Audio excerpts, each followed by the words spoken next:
section that I would like to break down today is sort of an overview of the Friend of the Court. And then I will talk about custody, parenting time, and support.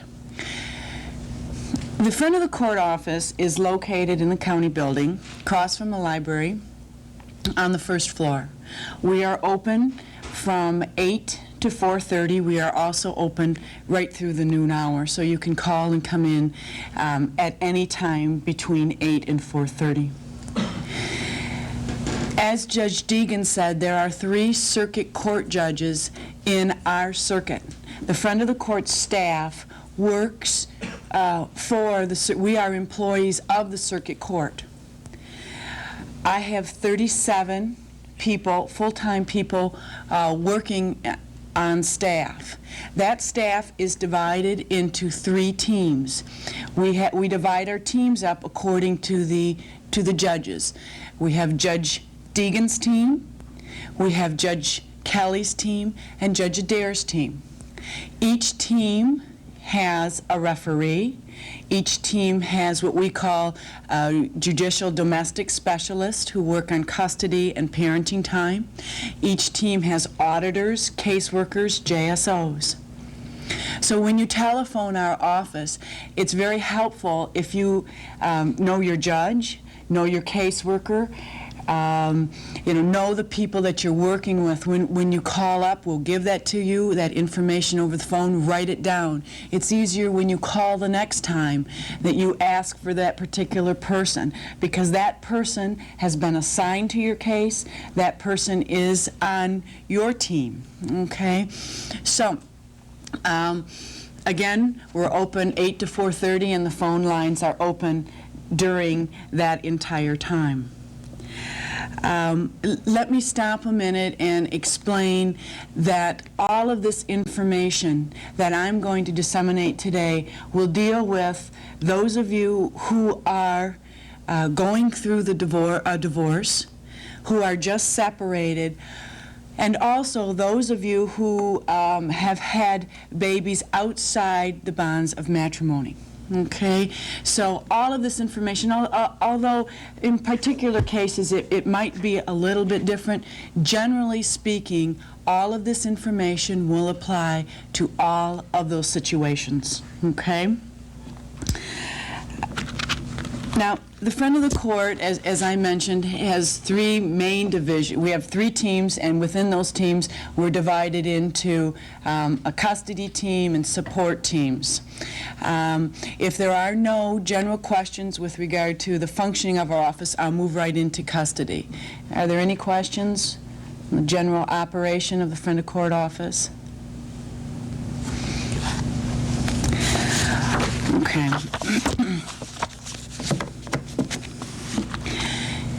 When you are going through our office, when you're beginning the process, each one of you will have a court document.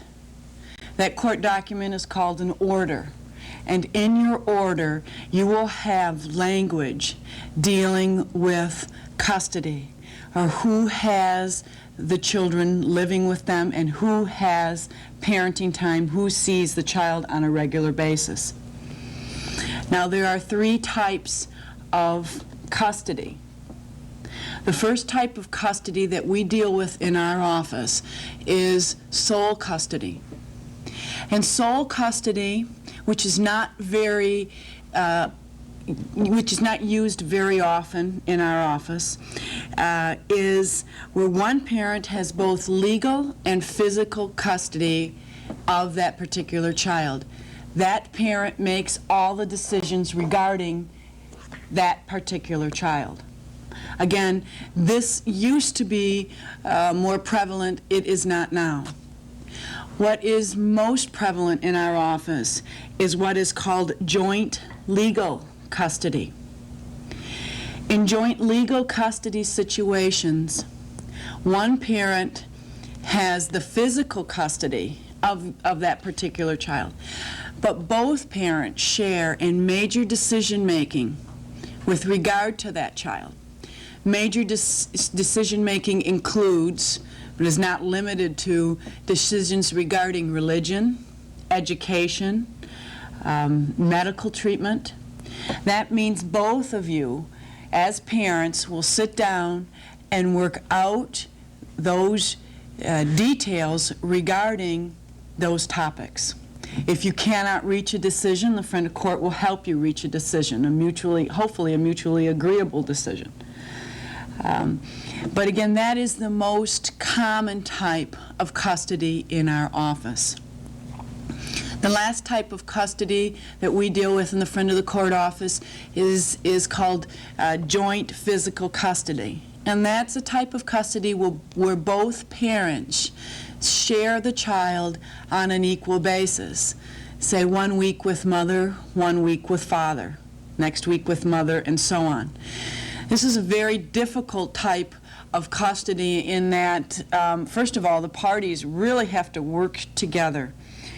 They have to live close to one another, so the children are in the same school district, can't be driving an hour back and forth. And basically, they really have to have an agreement as to how this child is going to be raised. This type of custody is not used very much in our office. It is very difficult to effectuate. Okay? So those are the basic 3 types of custody that we deal with in the friend of the court office. Now, as parents of a child, you may agree to a certain type of custody. You may say, Mom, you can have the child living with you, or Dad, you may have that child living with you on a full-time basis, or whatever the case may be, whatever works for you. If you agree to it, the friend of the court, in most cases will, abide by that, and you make your own agreement and you go on your way. The problem cases come up is when parents can't agree, where one party wants custody, the other party wants custody, or they can't agree on whether it be joint legal custody, etc. In those cases, what we will do is we will ask that you get an order from the judge ordering the friend of the court to take a look at your case, to investigate your case, to interview you, to interview your spouse or the mother or father of your child. And if your children are age appropriate, to interview your children. We may interview school counselors. We may interview religious educators, talk to significant others. And what the friend of the court will do is compile that information and prepare a report and recommendation to be submitted to the parties and or their attorneys, and to be used as a guidance, as a tool in a custody battle. This report and recommendation is nothing more than a report and recommendation to the circuit court judges. The circuit court judges have the final authority to determine where custody is placed. They may look at the report and they may follow it or they may not. And it is solely up to the discretion of the circuit court judges on where final determination of custody goes. The friend of the court simply recommends after a thorough investigation of where custody should be placed. So those are disputed and non-disputed custody cases. Now, there are 12 factors that the friend of court looks at when it is trying to make a determination as to who should have custody. I have given each one of you a list of those 12 factors, but because we are being televised tonight, for our audience that is not here, what I would like to do is briefly just explain them. Again, you have them in written form in front of you. But the first factor is the love and affection and other emotional ties existing between the parties involved and the child. Friend of court looks at that. The second factor, the capacity and the disposition of the parties involved to give the child love, affection, and guidance, and to continue the education and raising of the child in his or her religion or creed, if any. Third, the capacity and disposition of the competing parties to provide the child with food, clothing, medical care, or other remedial care recognized and permitted under the law of the state in place of medical care and other material needs. Next, the length of the time the child has lived in a stable, satisfactory environment and the desirability of maintaining that continuity. The permanence as a family unit of the existing or proposed custodial home or homes. The moral fitness of the parties involved. The mental and physical health of the parties involved. The home, school, and community records of the children. The reasonable preference of the child if the court continues the child to be of significant age to express that preference. The willingness and the abilities of the parties to facilitate and encourage a close and continuing parent-child relationship between the parent and the other parent or the child and the parties. Domestic violence, this is a new one. This was added within the last year. Domestic violence, regardless of whether the violence was directed against or witnessed by the child. And finally, a sort of catch-all that says any other factor considered by the court to be relevant to a particular custody dispute. So those are the 12 factors that the custody and parenting time workers in the front of the court consider when making this recommendation to the circuit court judge. And they actually consider each one and they address each one in a disputed custody case.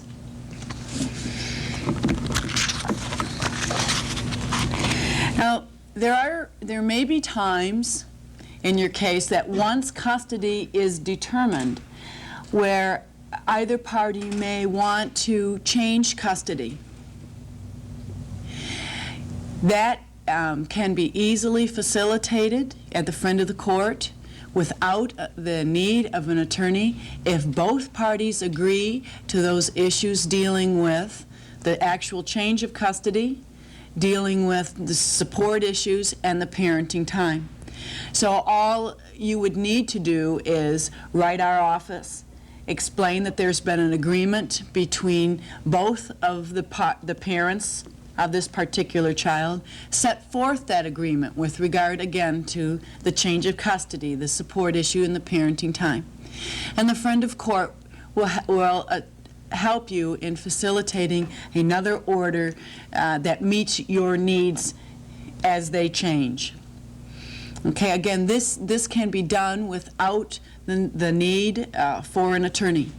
However, if there comes a time when either party, the party that does not have custody, disputes custody, once custody is given, then and there's no agreement, it's a disputed case, that case you'd have to hire an attorney and go before the circuit court judge again and argue the matter and the change of circumstances or whatever has happened to change your custody.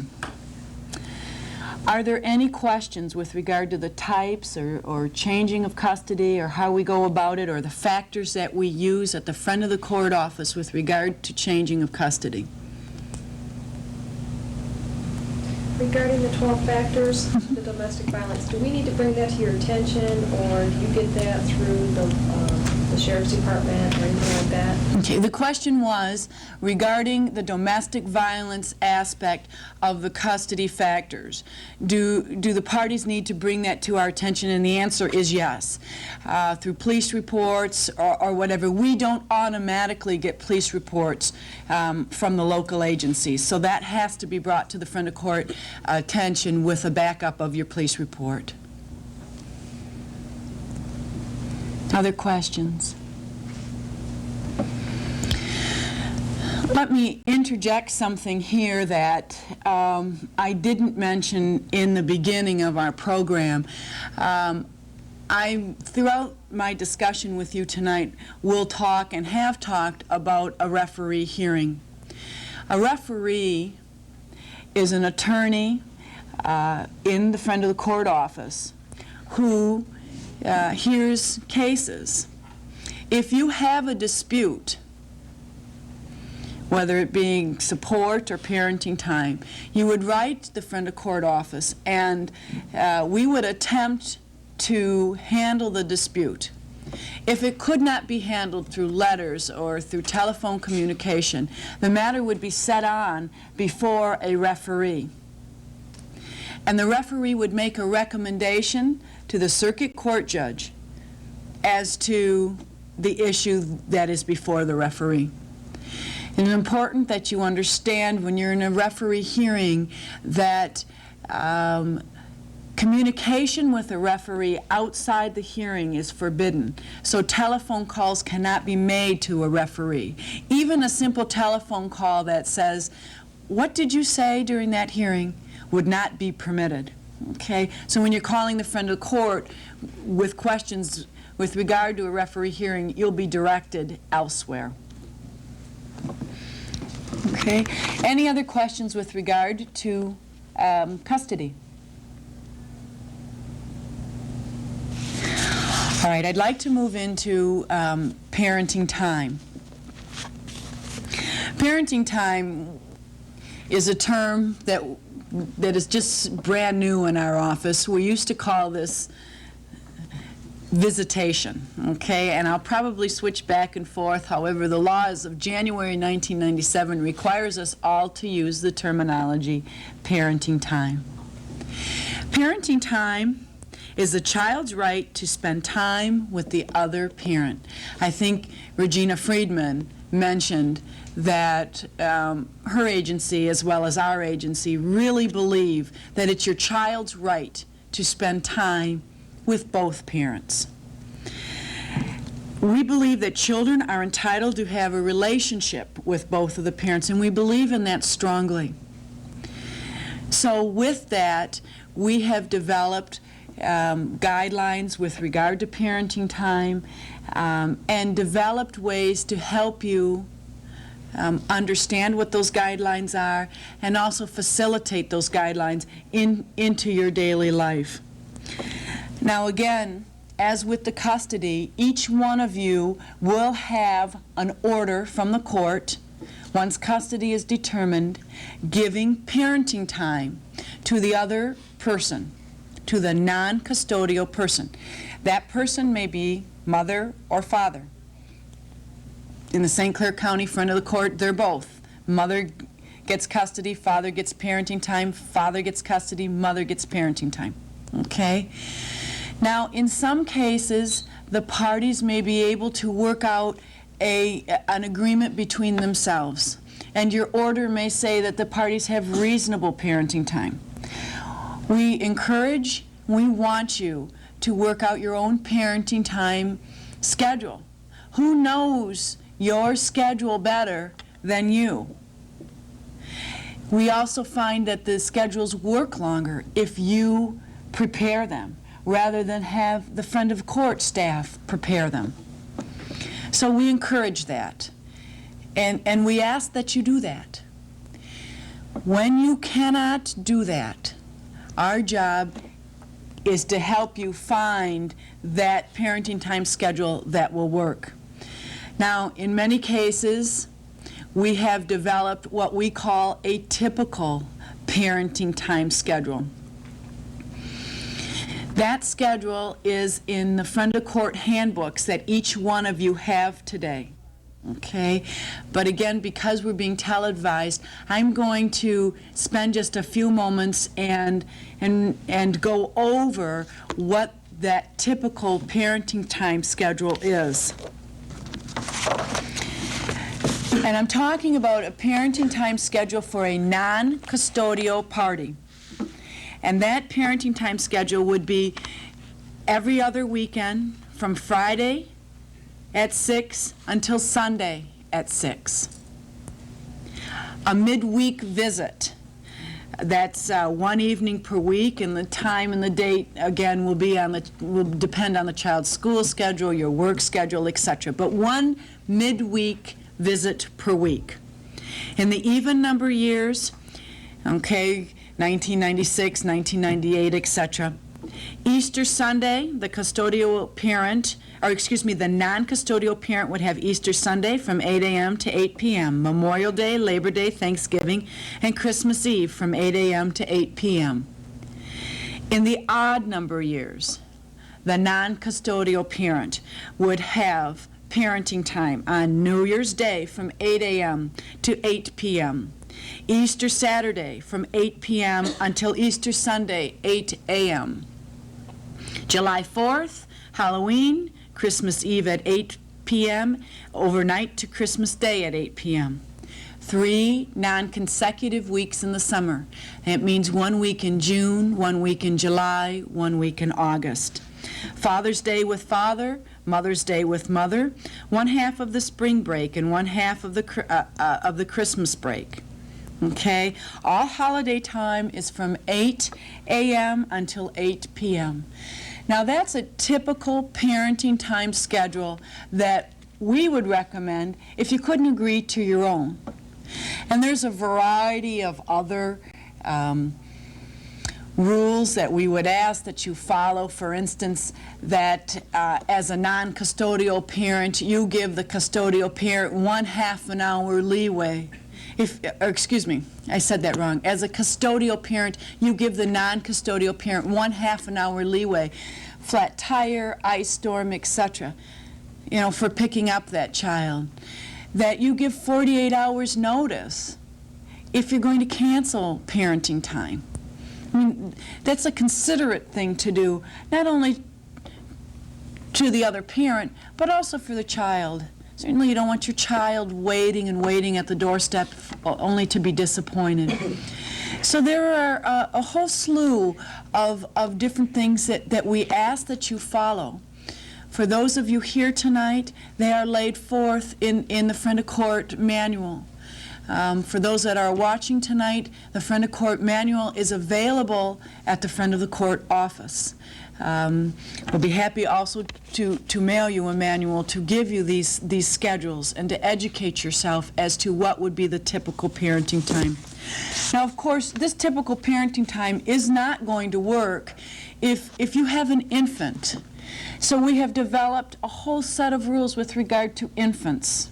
We look for frequent, short parenting time if you've got a 3-month-old or a 4-month-old. So we are flexible with those parenting time schedules depending on the needs of your child, or if there are special needs of your child, depending on the age of your child. We have different rules and regulations with regard to distance. How do we pick up the child, and where do we drop the child off, etc. If you're traveling a long distance, okay, summer parenting time, out of state, and things like that. So we have sat down and in our office worked through most of those problems. Most of the problems that you have are not new to us, and we will be helpful or more than willing to sit down and help you facilitate and work through the problems that you're having with regard to parenting time. Now, we're always going to have those situations where parenting time is missed. We have an entire policy in our office with regard to make-up parenting time, and it's called a make-up parenting time procedure. Again, those of you who are here tonight have that, and basically that policy states that if you miss parenting time and it is not due to anything you have done, okay, you missed because the child is sick, or mother had a wedding, or whatever the case may be, or father was gone and mother missed parenting time, you are entitled to make up parenting time if you contact, in writing, the Friend of the Court within 7 days after the missed parenting time, explaining that missed parenting time, okay? You need to contact us within 7, and the make-up parenting time will be given in a like matter to that of which you missed. Okay? So if you missed a weekend, the friend of court would recommend that you get a make-up parenting time on a weekend. If you missed a holiday, we would recommend that you get a holiday. Okay? So that parenting time policy is again available at the friend of the court. We'd be happy to disseminate that information to you if you're watching tonight and would like that information. There are some basic guidelines that we have with regard to parenting time at the friend of the court. And some rules, some basic things that we ask that you do if you are the non-custodial parent. And basically these things are common sense things, but sometimes we forget. We ask that you be on time. Again, we talked about, this half an hour. If it's really necessary that you're half an hour late, try to call. Try to explain, well, when you get there, had a flat tire or whatever the case may be. Spend the special time with your children. The children don't want to be with aunt or uncle or girlfriend or boyfriend. They want to be with you. And it's important that you spend the time with them. Parenting time doesn't have to be a round of constant movies and, restaurants and those fun things. Really what children want is time with you. That's what they want. And we don't recommend in the friend of the court that you plan activities every single time that you have them. They want to spend time with you. Return all items that are sent with the children. So often we're having hearings and problems in the office because winter coats aren't returned, or gloves, or hats. Return everything with the child. The child needs those clothes at home. They need them at home and they need them at your house. They need them in both situations. Send them and return them. If your child is taking medication, make sure that you administer the medication properly as well as return the medication. It's a problem in our office. Whether or not you agree with the medication, give it to the child. Keep that child consistent on whatever he or she is taking. And finally, if the child becomes ill, and I think this is a real common sense thing, you need to take the appropriate steps, whatever those appropriate steps may be, to make sure that that child gets the right care. With regard to custodians, we ask that you encourage parenting time. Don't make those faces or walk around forlorn all day. That makes it difficult for the child to want to go see the other parent. And we want to encourage that want. Let your children enjoy their time with the other parent. Do not make them feel guilty. I think Regina touched a little bit on some of these things here tonight. Let them enjoy their gifts. Let them bring them home. Let them take them back and forth. Again, supply the proper clothing. We talked about that. Supply it and you'll get it back. Supply the proper medication. And finally, be flexible. The worst thing that you can do is be so inflexible that when you want something from the other parent, it's not going to happen because you've not been flexible.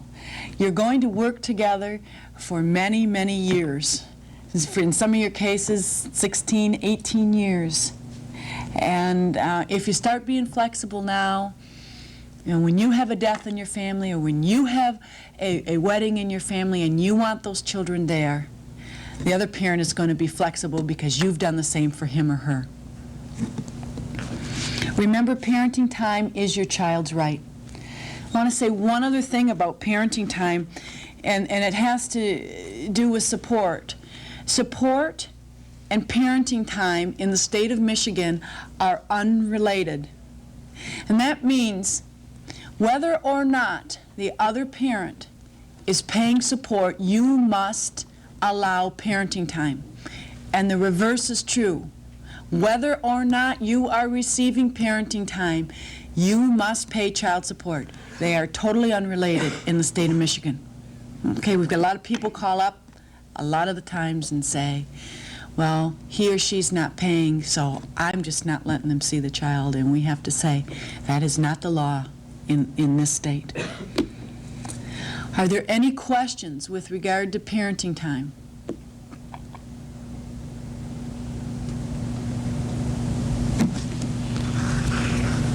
Okay, people are easy. All right. Our last section tonight, and probably the biggest section that we spend the most time upon, is child support. Child support, of course, I think as you all know, is monies being paid normally through the friend of the court office to support the child. Now, child support is determined in the state of Michigan according to the Michigan Child Support Formula. I brought a copy of the Michigan Child Support Formula. For those of you who are here, I have given you addresses of where you can order this formula. For those of you who are not present in this room tonight, let me say that you can get a copy of the child support formula by sending $5 payable to the state of Michigan to the Department of Management and Budget, Office Services Division, Publication Section, P.O. Box 30026, Lansing, Michigan 48909. This formula was developed by the Friend of the Court Bureau under the direction of the Michigan Supreme Court. The Michigan Supreme Court several years ago ordered that all of the counties in Michigan follow this guideline. It used to be at one time that support would be set haphazardly almost, based on a third of your income, a half of your income, and every county in Michigan was doing it somewhat differently. So these formulas were given to us, and we must follow them in the Friend of the Court. It is not a discretionary matter in the St. Clair County Friend of the Court. The judiciary, the circuit court judges, have discretion as to whether or not these guidelines should be followed. But that discretion is not with the St. Clair County Friend of Court staff. All right? Now, how we determine child support is we ask the net income of both parties. So of the mother of the baby and the father of the baby, we get the net weekly income. That's the income after taxes. We determine the number of children involved in the particular case. And there's some other minor calculations that we may or may not do depending on whether there are other children involved, union dues, etc. But for the most part, we take your net weekly income and we apply it to the graphs in the Michigan Child Support Formula. Those graphs will determine exactly how much child support we will be asking that you, as payer of support, forward to our office so that we could pay the person who's supposed to receive the support. Now, normally support is paid through our office on a weekly basis. That support is normally taken out of a paycheck of a payer. It comes right from the employer. A few years ago, it used to be that payers could pay on their own. You know, they could drop off the money. They could do whatever they wanted to do. A few years ago, the legislature said no. In all cases except where mother or father, depending, let me say, in all cases except where custodian agrees that child support does not have to come out of their paycheck. It must come out of your paycheck. It is not a discretionary call in the St. Clair County front of the court. All child support should be paid through the St. Clair County front of the court. Now, I'm not going to stand here and tell you that all child support is paid through the front of the court. There are many cases, well, not many, but there are some cases where parents are paying each other directly. You have that option. It is not recommended because when there's a problem, it is very difficult for the front of the court to determine an audit trail if you're paying the mother or the father of your children directly. And you cannot pay directly or should not pay directly if state aid is involved. If the Family Independence Agency, formerly known as Department of Social Services, is involved, you must pay support through the St. Clair County front of court office. Now, support is effective until the children turn 18 years of age or graduate from high school, whichever is latest. Okay, that's a relatively new change in the law. It used to be just 18, but now it's high school, okay, or 19 and a half.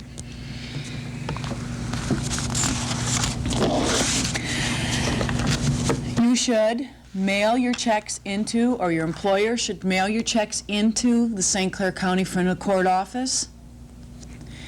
You should never send cash in the mail. We also have a system right now where once we receive the checks, okay, they can be, instead of mailed out to the payee of support, we can directly deposit them right into the payee's savings or checking account. And that can be whether or not you live in-state, in-county, out of state, out of county. We can directly deposit to any bank or credit union in the United States. We have found that that is a very fast way to get payees, people receiving child support, their money. We have found that if we process the check on a Monday, that money is available in your account on the next working day. So it's a lot faster than the mails, and it's a lot more reliable. We're very pleased with that program, and quite a few people are using that program, and I encourage its use if you have a savings or checking account. If you want to start that program at through our office, you contact our office and we will make sure that you get the forms. It's a simple form that you need to fill out. Attach a voided check if it's going to go in your checking account, or if it's going to go in your savings account. We can help you, fill out the form, return the form to our office, and it'll happen within a month. In addition to child support, there are several other fees and other type payments that you will be making in our office. There are service fees, which total 75 cents per week or $39 per year. Those service fees do not go to the front of the court. They go to various state agencies, etc. But they are a requirement.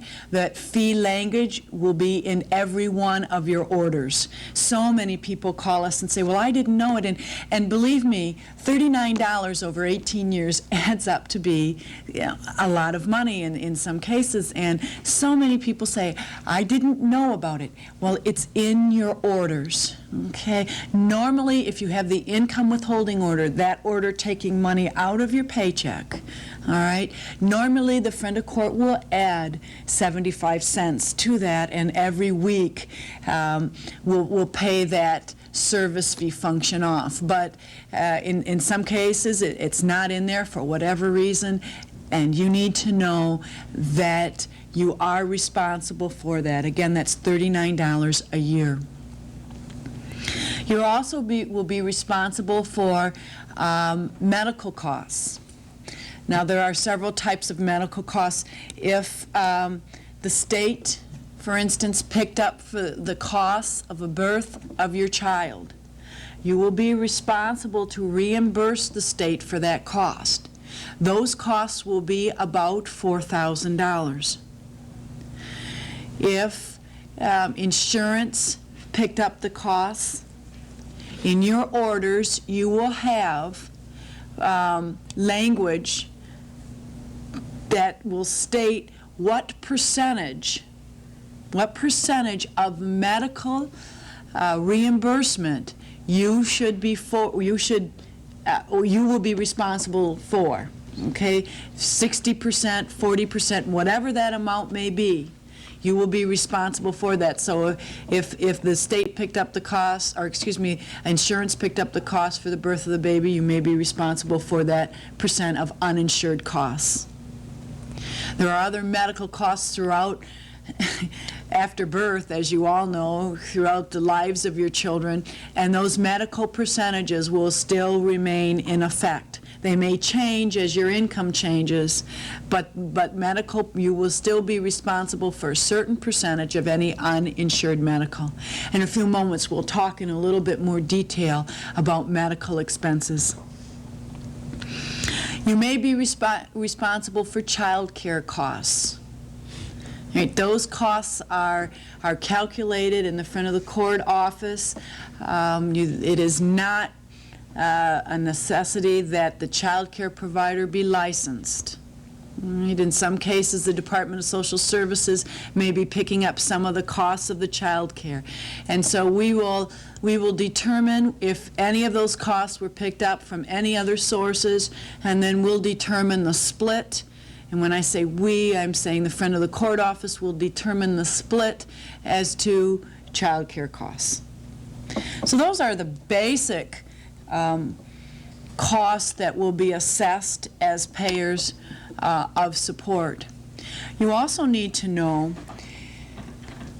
that about a year ago, the state legislature required that the friend of the court charge a surcharge, or some people call it an interest. We call it a surcharge in our office, and it is approximately 8%. It's just a hair below 8%.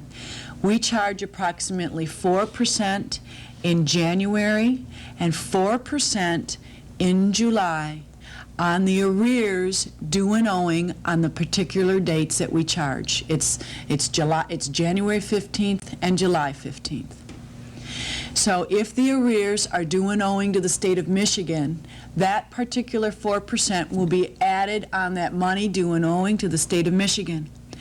If the arrears are due and owing to the custodial parent, that 4% will be added to that custodial parent's arrears. That is a new change in the law. We just started doing that.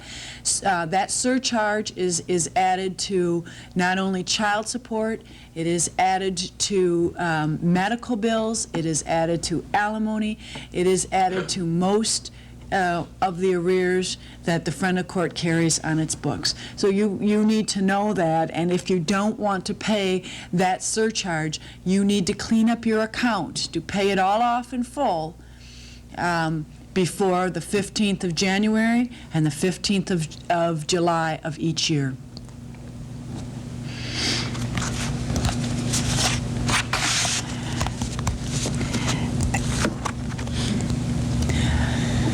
There are several ways that the friend of court enforces orders. Normally what happens in our office is somebody, mother or father, stops paying child support. one of the parties will contact a friend of the court, and all contact, most of the contact in our office should be made in writing to our office. So in writing, one of the parties will contact us, and the St. Clair County friend of the court will attempt, through letters or through verbal communication, to settle the matter. Okay? You know, whatever the case may be, if it's coming in on an income withholding order, we may call the employer and say, gee, you know, what happened? And may find out that, oh, he was on or she was on vacation that week, and so support wasn't being paid by him or her.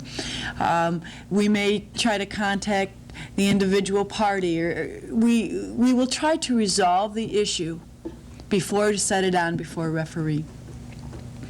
If the issue cannot be resolved, we will forward what we call a 14-day notice. But basically it's a notice that says, you have 14 days to fix this, whatever it is, or to start paying support, or we are going to take this type of action. And the action may be, if there's an income withholding order in place, increase the income withholding order. Or the action may be to set it on for a referee hearing.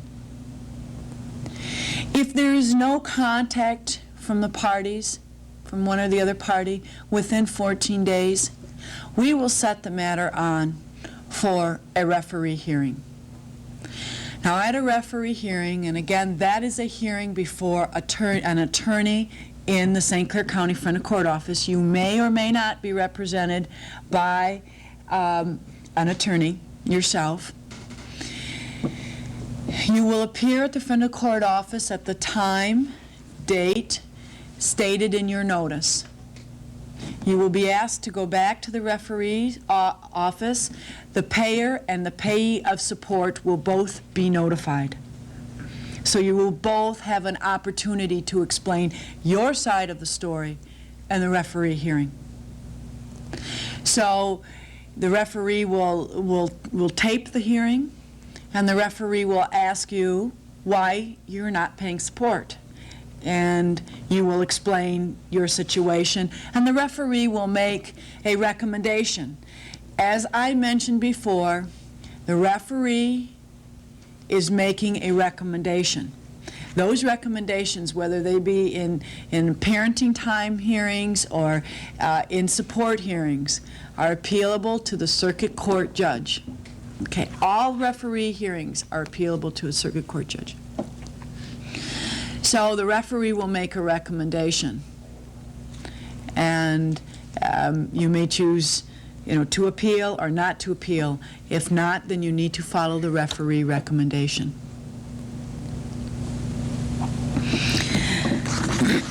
If you, as a payer of support, choose not to appear, or you have not given the Friend of Court your current address, and we send out a notice to appear to a wrong address, we may issue a bench warrant for your arrest. The St. Clair County Friend of Court has a warrant officer on staff, a full-time warrant officer who issues bench warrants and who actually will pick non-payers of support up and incarcerate them. So we have a full-time person on staff to handle those non-payers of support who, unfortunately, we have to go that far in the hopes of receiving some income.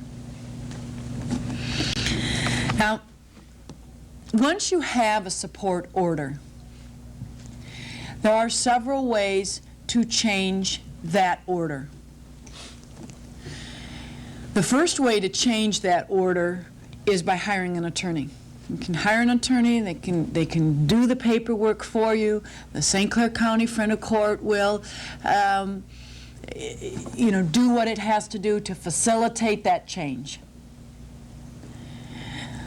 The second way, and probably the most common way to change your support order in the St. Clair County Friend of Court, is to file what we call a $20 motion. Okay, basically what it is paperwork that you can get by either coming down to the front of court office or calling your caseworker and asking the caseworker to send it in the mail to you. It's a simple form to fill out, your name and your address and who's to pay support and who's to receive support and what you think the change should be. But we call it a $20 motion because you have to attach to your motion or to your document that you're filling out a $20 check. Now that check is not made out to the St. Clair County Front of Court. It's made out to the county clerk. The $20 goes to the county clerk. So if you're doing this process by mail, make sure your check is made out $20 the St. Clair County Clerk of the Court. So once that check is made out and we've got your paperwork in our office, that is the day your increase or decrease or change in support order begins in our office. Now, you may not receive a referee hearing because the referees are maybe booked out a month or so, but you may not receive a referee hearing right away. However, your increase or decrease in support, whatever you're requesting, will start on the day you pay that and you bring that form to our office. You pay your $20 and bring that form to our office. That is the day your increase, decrease, or change in support order will begin. Now, normally we ask that there be some type of change in circumstances, you know, from your original order. Okay, now if it's been a long period of time, it's been 2 years or whatever, and you don't know if there's been a change of circumstance, well, just the running of time could be a change of circumstance. But certainly if you got a divorce 2 weeks ago, or you got your order 2 weeks ago, and you're coming into the St. Clair County Front of the Court now, 2 weeks later, and asking for a reduction or increase in support, we're going to take a hard look at that. We're going to say, now, what changed now that wasn't there 2 weeks ago when your original order was signed by the circuit court judge? So we take a hard look at those and make sure that everything is right before we change a support order. Now, a change in circumstance does not include a payer of support quitting his or her job or getting fired from his or her job. Okay, if that happens, we are very skeptical about changing the support order. All right, so normally we'll say, gee, you know, you really need to go out and get another job, and we'll take a look at your support at that time. Right? So those are two ways to change support order: get an attorney, fill out the $20 motion. The third way to change your support order is by request. There are a lot of people who say the $20, you know, that is being charged is very difficult for me. And we'll say, okay, that's fine. Write us a letter. Again, all communication in writing through the friend of court. Write us a letter and we will change your support order. But what you need to know about that is that change will only become effective at the time of the referee hearing. So if you write us a letter in March and because of scheduling of the referees, we can't get you in until, you know, April sometime, you may miss a month of that increase, decrease, whatever you're asking for in your support orders. So although, you know, we do it for you as a courtesy, as a free of charge type service, you need to understand that your retroactivity, or the time that the change starts, begins at the referee hearing date. Okay? And the other thing that you need to know with regard to the changing of support on a request basis is that you can only ask once every 2 years through a request basis. On the motion, on the $20 motion, you may have three circumstances of change in 1 year, and you're allowed to come in 3 times or as many times as you have legitimate circumstances that change. Under this way, where you write our office and ask us to review, we will only review your change once every 2 years. Now, both parents may ask within that 2-year period. So even though Dad, you may ask for a change in 1 year, and Mom may ask for a change in that same year. Okay? So those are the ways to change a support order in the Friend of Court office. It is not enough to notify the St. Clair County Friend of the Court office and tell us you've had a change in circumstance. It is not enough to call up or just to write a letter and say you've had a change of circumstance. That is not enough. What you need to do is you need to hire an attorney to get that order changed. You need to fill out that motion to get that order changed, or you need to ask for that review and ask for a hearing on the matter. Simply notifying the St. Clair County Friend of Court office is not enough to change your order. So many times people come to us and say, but I wrote you I was unemployed. That didn't change your order. And it's very important that the processes be followed through in our office and the laws be followed.